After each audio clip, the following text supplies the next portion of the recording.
Sobat Full Tank, balik lagi. Di sini gua Hafiz, gue Adit, dan kita ada tamu spesial yang kemarin kita ngobrolnya serius. Sekarang kita ngobrol dalam mobil. Kemarin kita baju batikan di panggung pakai sofa. Sekarang dalam mobil. pakai baju Lotus pula. Tentu nggak kelihatan. Kelihatan tuh di sini dikit. Oke. Nah, Om Adit kenalin dulu. Oke, ini bersama kita adalah Pak Mahendra Gofar, special advisor-nya BBM buat electric vehicle. Ya, kita mengundang untuk membahas fenomena mobil listrik Indonesia yang kemarin di Gias itu animonya luar biasa. Bahkan dari sekitar 30 ribuan SPK di Gias itu 10 ribunya mobil listrik. Nah, jadi 30% dengan 70% itu dari brand Cina. Nah, di situ kita akan berdiskusi soal bagaimana potensi mobil listrik di Indonesia setelah pasca Gias dan masuknya merek-merek baru. Kemarin di Gias kita ada GAC Aion yang 1100 SPK juga, spektakuler. Dan kebetulan kita lagi naik Chery Omoda E5, mobil listrik yang di bulan Maret dan Juni menjadi terlaris di Indonesia. Bahkan secara SUV ini sekarang yang menarik ini ya, si E5 ini dia jualannya semester 1 hanya kalah sama SRV dan kereta. Dia udah di atas Yaris Cross. Jadi bayangin ada Chery lebih laku dari Toyota. Itu luar biasa. Oke, silakan, waktu dan tempat kami persilakan. Nah, kalau terima kasih dan salam kenal. Bisa dijelasin nih, kalau ngelihat dari kacamatanya Om Gofar ini, kalau ngomong dipanggilnya apa nih? Panggilnya supaya lebih casual. Biar lebih casual, manggilnya apa nih? Panggilnya Aci aja deh. Oke, Om Aci. Kalau misalnya buat tahu, kan dari udah lama juga berkecimpung di yang memperhatikan lah industri mobil China. 7 tahun ya, di industri mobil. Nah, kalau ngelihat trennya sekarang tuh kayak gimana sih? Apalagi ngelihat dari Gias tahun inilah dengan total SPK udah hampir 30, harusnya lebih dari 30 ribu. 31. Tapi untuk yang EV-nya tuh, kalau based on datanya Om Aci sendiri, kalau buka di website bincang-bincang mobil tuh hampir berapa ya? 30% something? 30% ya kira-kira. Iya. Jadi kalau dilihat dari tadi kan Andi sudah bilang sekitar 10 ribuan lah dari 30 ribu SPK di Gias kemarin selama 12 hari itu adalah EV. Dan dari situ sekitar 70%-nya itu adalah brand-brand dari Cina. Jadi artinya sisanya itulah yang dari Korea, yang dari Prancis, yang dari Jepang. Tapi artinya dibanding dengan IIMS di awal tahun ini, skalanya udah lain sekarang. Jadi pertumbuhannya itu sangat pesat. Walaupun memang ini kita cuma ngeliat daerah Jakarta ya, Jabodetabek lah istilahnya kan. Tapi nggak tahu nih nanti apakah hasilnya Gias Surabaya akan mirip juga. Menarik itu. Ada Gias Surabaya, ada IMS juga nanti kan. IMS mana ya? Surabaya udah, IMS udah ya. Masih ada beberapa pameran sih sampai tahun. Ada bahkan nanti ya akhir tahun Jakarta Auto Week. Iya, akhir tahun ada. Tapi menariknya adalah apakah ini mencerminkan pasar mobil Indonesia yang artinya penetrasi di saat Gias ini sudah 30%. Ya kan? Soalnya kan kalau kita lihat di datanya Gaikindo sendiri kan di wholesale masih dia belum sampai 3% ya. Betul. Kalau nggak 2,9 atau berapa gitu. Nanti kita data kita belum sampai 3% gitu kan. Jadi itu dia pertanyaan kan, apakah Jabodetabek bagaimana, apakah nasional bagaimana? Karena kemarin juga kita ngelihat ada jejak pendapat lah, yang ada dua sumber jejak pendapat, satu dari Vero ya, yang kedua dari Kompas gitu. Di si Vero itu berapa persen yang berminat ke mobil EV? 66%. Sementara di Kompas hanya 5%. Nah, mungkinkah kita mau berdiskusi apakah ini ada artinya ada gap antara Jabodetabek mungkin, tapi Vero sumbernya dari mana? Mungkin ya segmennya atau apa-apa. Ada gap antara Jabodetabek dengan nasional, ataukah ada gap antara segmen ekonomi juga? Karena kalau Gias kan besar gitu kan, yang laku pasti di sekitar 400 jutaan semua kan. Mungkin yang disurvei di Kompas nasional yang kemampuan belinya berapa 100 juta mungkin. Itu yang mau kita elaborate dalam diskusi kali ini. Tapi kalau dilihat juga ya, emang dengan posisi saat ini Indonesia tuh emang konsumennya udah lebih berani ngambil mobil Cina nggak sih kalau dilihat?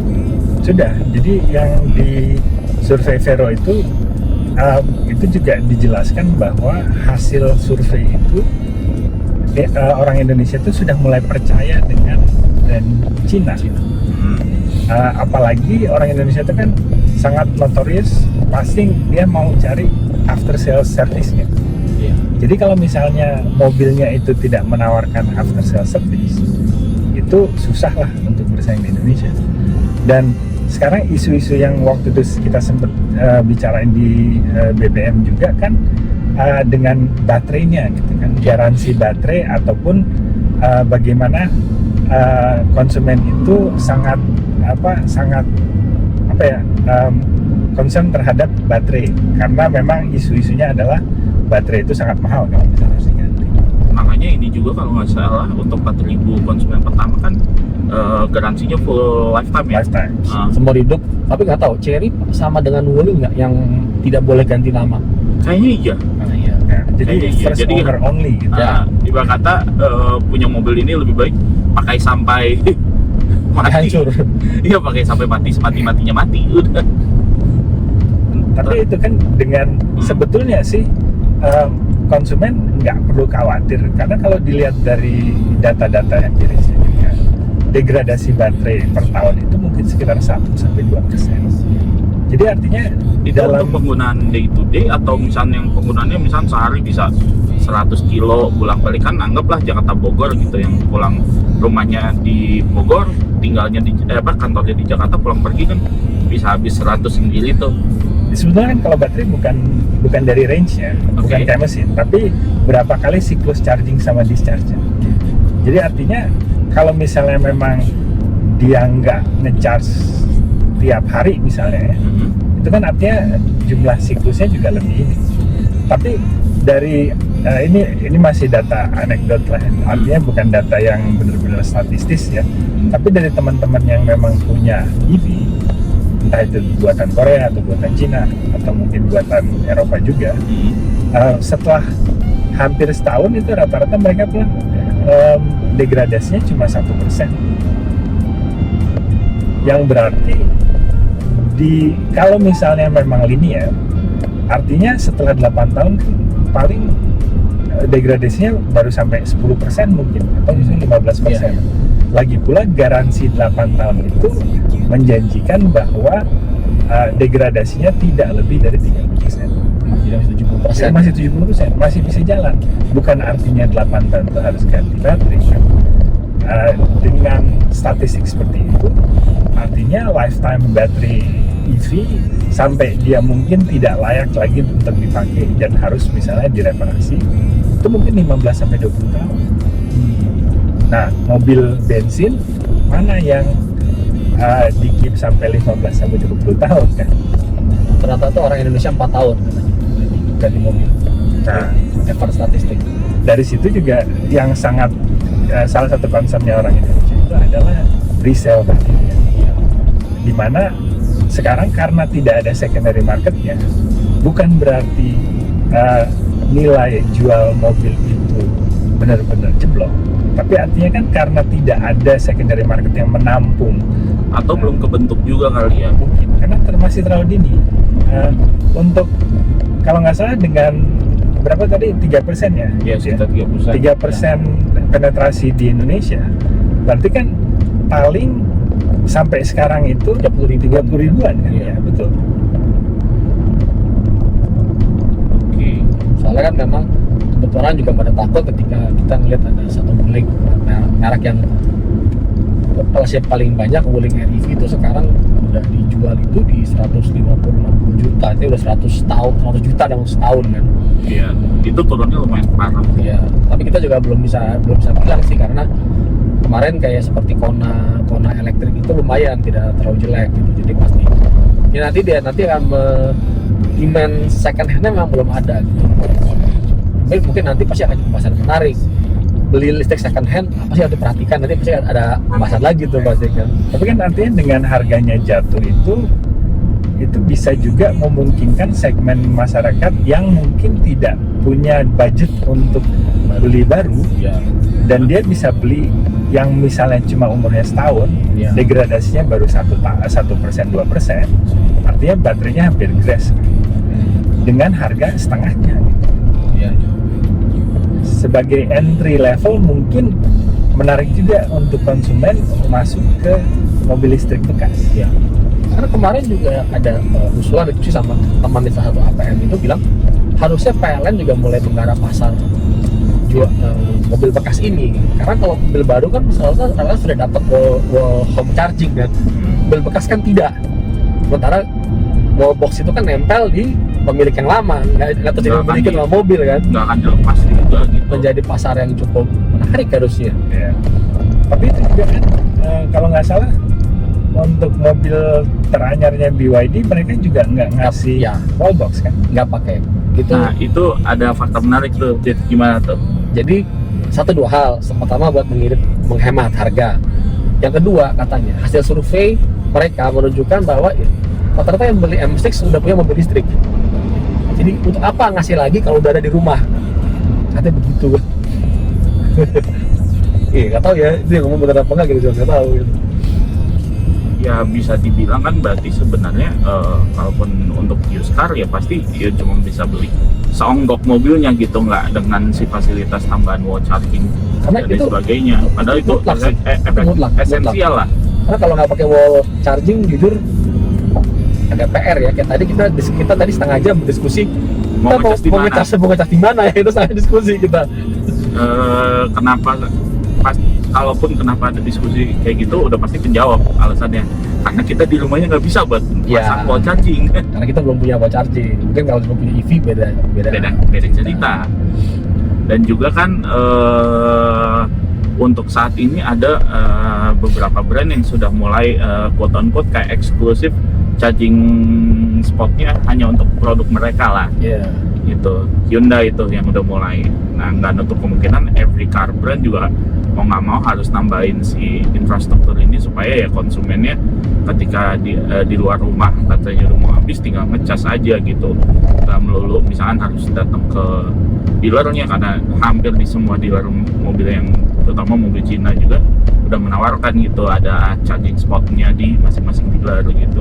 Nah mungkin kalau agak balik lagi tadi kan kalau untuk perkembangan mobil listrik itu di 3% ya, sedangkan perkembangan nasionalnya tuh masih 30. Kebalik. Sorry gimana? Di yes 30%, di nasional 3%. Nah, iya pokoknya gitu. Nah, kalau ngelihat kayak gini, apakah kedepannya akan lebih nambah lagi atau udah titik ini nih, udah ibarat kata titik equilibrium ya, ibarat kata udah mentoknya segini nih. Mungkin pertanyaannya agak sedikit di refresh sedikit kan Ivis ya. Gimana tuh? Kan pemerintah Tokosa targetnya 50.000 ya, paling dia pemerintah ya. Ya. Pemerintah? Iya. 50.000 berarti 5% kan. Artinya pertanyaannya kan dengan kondisi yang kemarin di Gias, dengan adanya BYD M6 gitu, kira-kira mungkin menurut Mas Aci nih akan tercapaikah 5% itu di tahun ini? Kita persen aja ya, kalau 50.000 susah karena ekonomi juga lagi tidak baik saja gitu. Sekarang kan pasar menurut Gaikindo mungkin mereka nggak akan mencapai 1 juta tahun ini. Karena 900-an lah gitu. Total sales. ya. Tapi sekarang gini, perbedaannya antara Gias yang saya bilang tadi, Gias itu mencerminkan Jabotabek ya, di mana ada insentif lain yang non finansial yang menyebabkan orang Jakarta itu mau membeli mobil listrik. Itu adalah ganjil genap. Ya, itu sebenarnya sama dengan insentif-insentif non fiskal yang misalnya di Cina waktu saya di sana. Kalau misalnya beli mobil listrik itu di Shanghai dapat plat nomornya. Jadi artinya di Cina itu plat nomor itu kan undian. Jadi harus nunggu sampai dapat undiannya. Tapi kalau misalnya beli mobil listrik itu udah langsung dapat plat nomor. Jadi itu sebagai insentif non moneter untuk pengguna EV. Nah di sini juga untuk di Jakarta ya udah pastinya ganjil genap. Karena bebas ganjil genap, jadi artinya apalagi mobil-mobil yang angkutan misalnya untuk nganter anak sekolah dan lain-lain, itu kan mau nggak mau mungkin harus ada lebih dari 2 mobil kalau misalnya mau beroperasi tanpa inilah ya. Ya betul itu PR banget tuh memang. Ya harus ada satu punya mobil yang IC-nya Dan- atau hybrid, ya satunya boleh Dan di lah. Jakarta itu kalau mobil satu udah ganjil atau genap, mobil kedua pasti ganjil atau genap juga. Nah mungkin nomornya berubah. Harus berlawanan. Ya. Betul.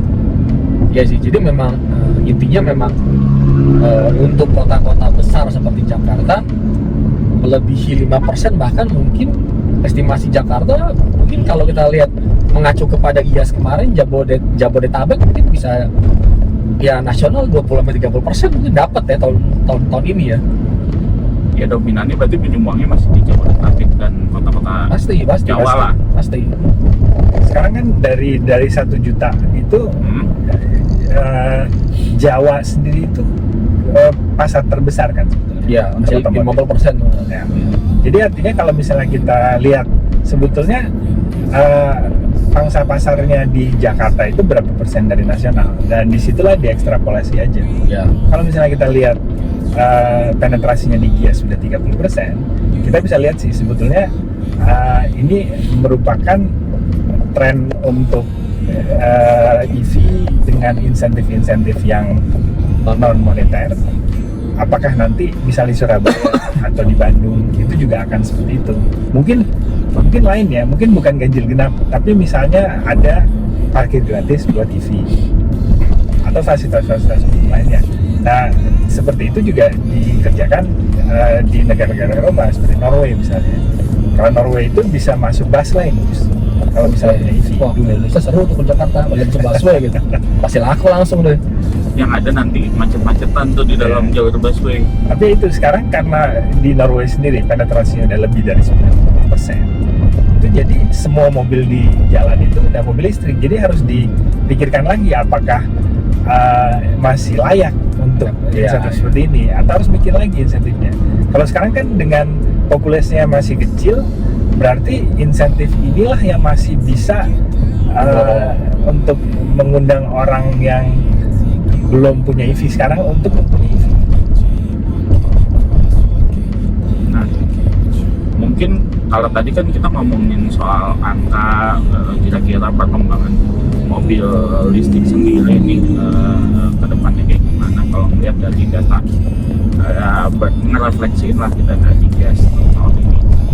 Mungkin yang jadi topik selanjutnya adalah segmen mobil mana sih yang bakal lebih bersinar kalau misalnya mobilnya tuh EV gitu, karena saat ini kita nih lagi naik Komoda E5 ini kan SUV yang salah satunya bisa dibilang penjualannya yang cukup moncer gitu, udah klaim 3.000 konsumen, tinggal 1.000 lagi yang bisa dapat lifetime warranty.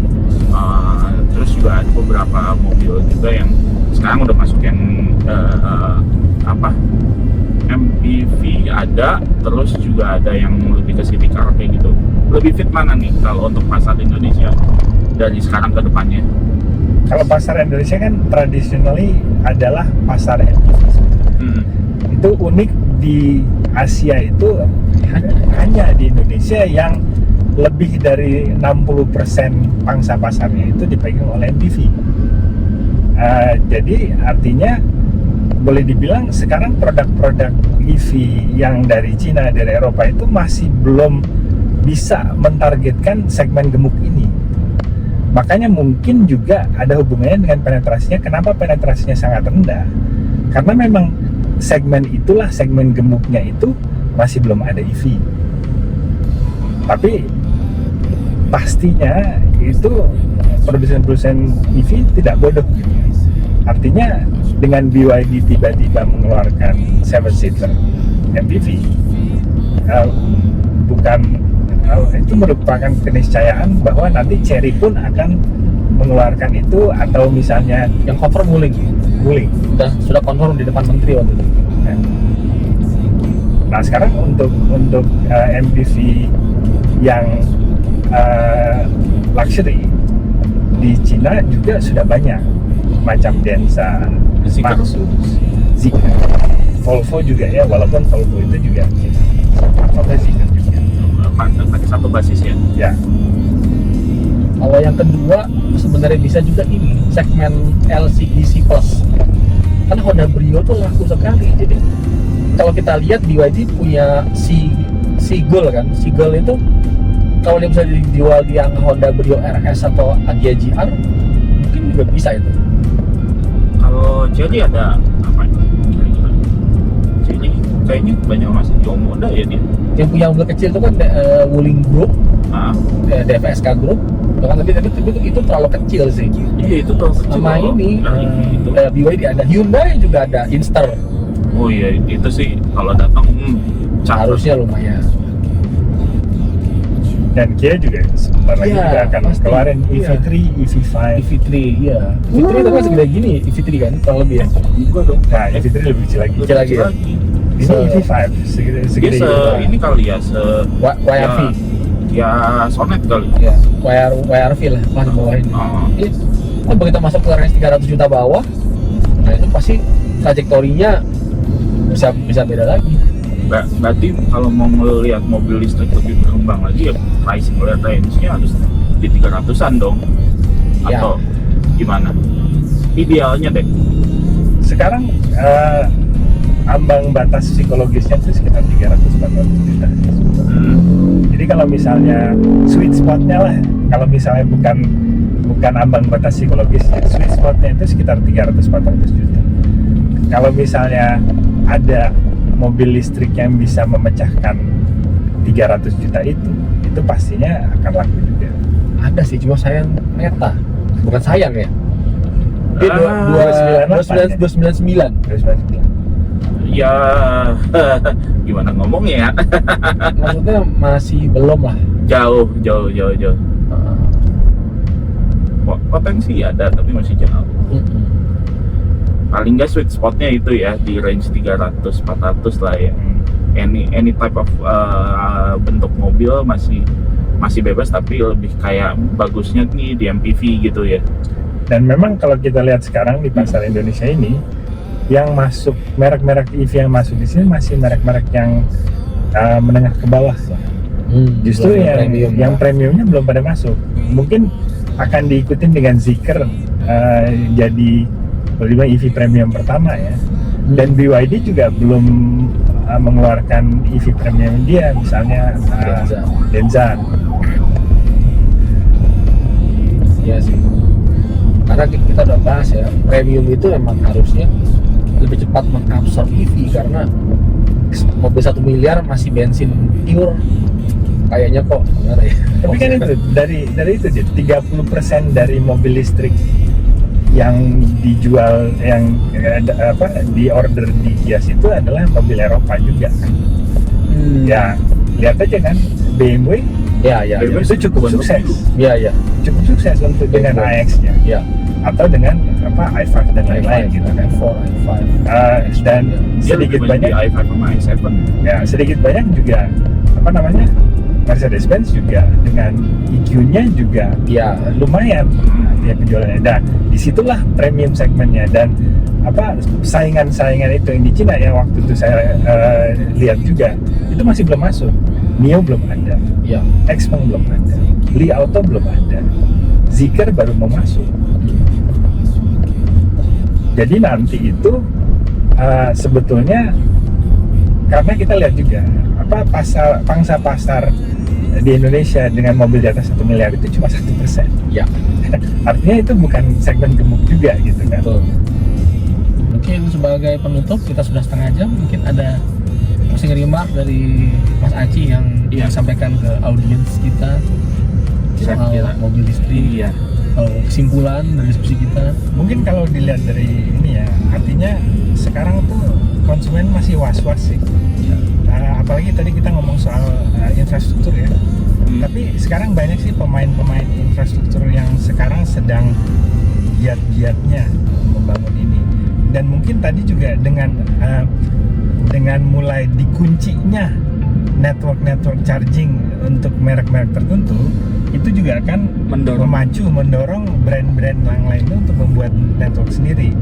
Dan kita tahu kan seperti Tesla misalnya kan, itu di Amerika mereka bikin infrastrukturnya dulu, yang ada sekarang dengan mereka melepaskan membebaskan, jadi kebalik malah. Mereka bikin dulu udah banyak, malah habis itu di share sama yang lain-lain. Kalau nggak salah Ford ya. Ford salah satunya. Jadi artinya mungkin itu akan memicu juga perkembangan dari infrastruktur. Kalau misalnya nanti selain Hyundai itu yang lain-lainnya udah mulai bikin juga, artinya kan semakin nyaman lah konsumen EV di sini, karena apalagi yang tinggalnya di apartemen yang mungkin tidak bisa memasang wallbox di rumah. Jadi sebetulnya kedepannya itu mungkin akan semakin nyaman, apalagi di Jakarta ya, dengan ganjil kita bebas. Ya. Tapi kita lihatlah seberapa insentifnya, dan memang dengan banyaknya pilihan sekarang, itu pilihannya dibanding sama tahun lalu dua kali lipat. Tahun lalu kita cuma punya pilihan mobil listrik itu cuma hanya 2, yang murah RDV, mahal hybrid. Sekarang meskipun Dan yang pasti ya, satu kenyamanan mobil listrik yang akan didapat sama IC itu satu. Bagi orang-orang yang suka antar jemput, nunggu anak, nunggu di parkiran, nunggu istri, di situ tuh. dari commute A to B. Kita nyalain AC, nyalain AC, kita nggak khawatir bensin turun karena dropnya chargingnya hampir nggak drop ya mobil listrik itu, karena dia menggunakan arus yang beda. Terus yang ketiga ya, nggak ada polusi, karena kita kalau ke parkiran ada mobil nyalain mobil, kita pasti kesal kan. Ini mobil nyalain ngapain sih, bikin bau aja. Di situ kenyamanan yang luar biasa dari mobil listrik. Oke, mungkin itu aja dulu bahasan bincang-bincang mobil kali ini, karena sebenarnya masih ada lagi yang bisa Kita simpan buat bagi berikutnya nanti kalau nggak bisa harus dia udah disimpan. Masa kan dibahasnya sekarang bisa sejam sendiri tadi kita ngobrolinnya. dia udah muter-muter bolak-balik. Jadi mungkin itu dulu pembahasan bincang mobil kali ini. Jangan lupa kita ada website juga, bincang-bincangmobil.com. Sosial media juga ada, Instagram ada, TikTok ada, silakan follow. Ada di sini semua. Dengan begitu gua Hafiz pamit. Gue Adit pamit. Dadah. Dadah.